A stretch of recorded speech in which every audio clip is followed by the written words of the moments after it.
Have you ever left a conversation feeling heavy, tired, irritated, or strangely empty? And then on another day, you talk to someone else and suddenly you feel light, hopeful, motivated, alive. Nothing physical happened, but something shifted inside you. That's what people describe as energy.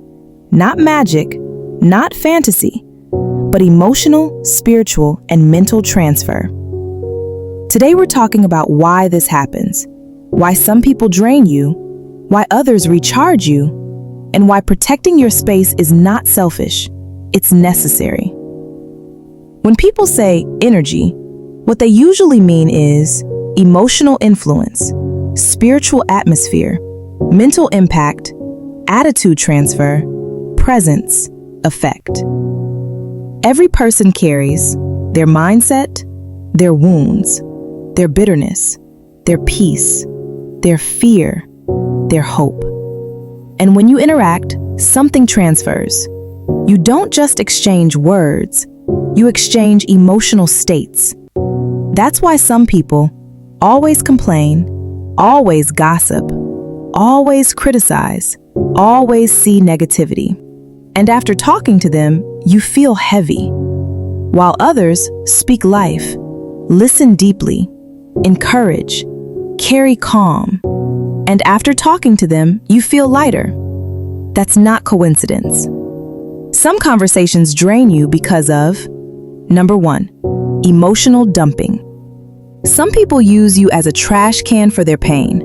They don't want healing, they want relief. 2. Constant negativity.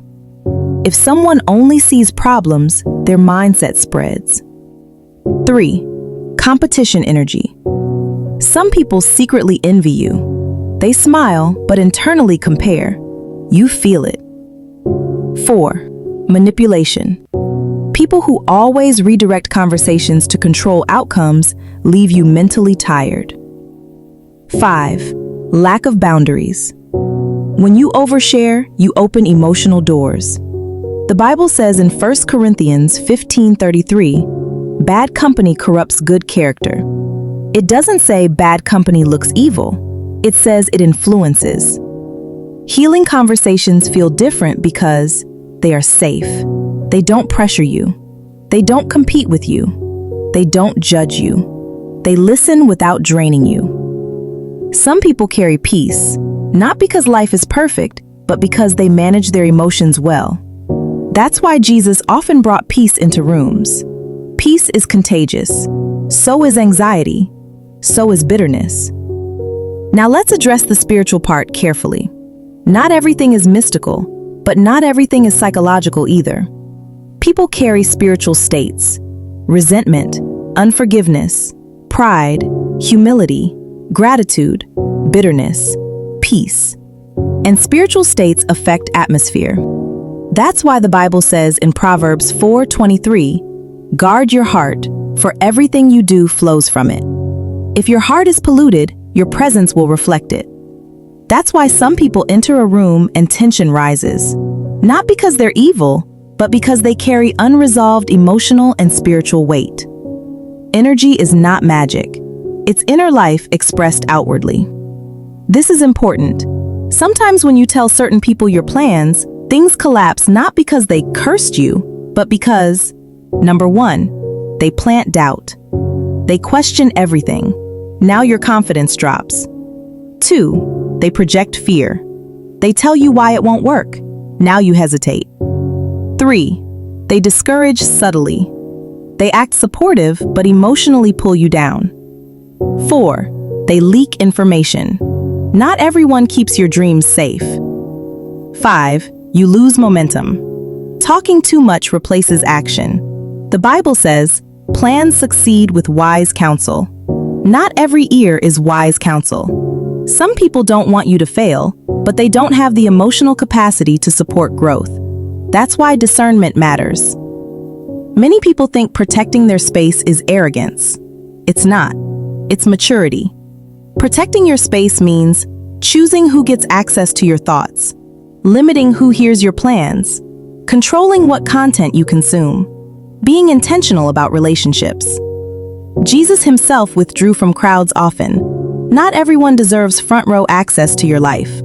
Boundaries are not rejection, they are protection.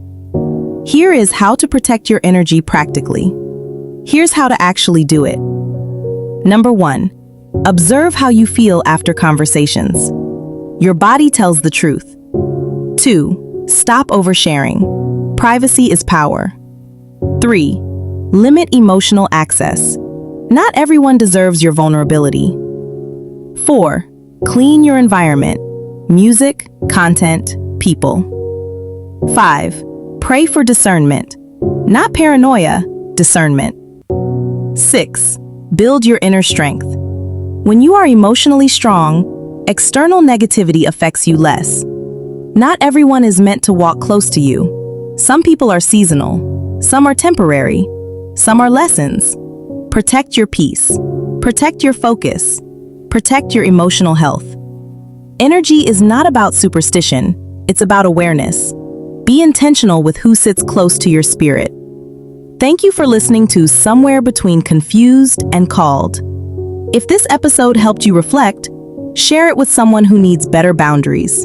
Until next time, stay grounded, stay protected.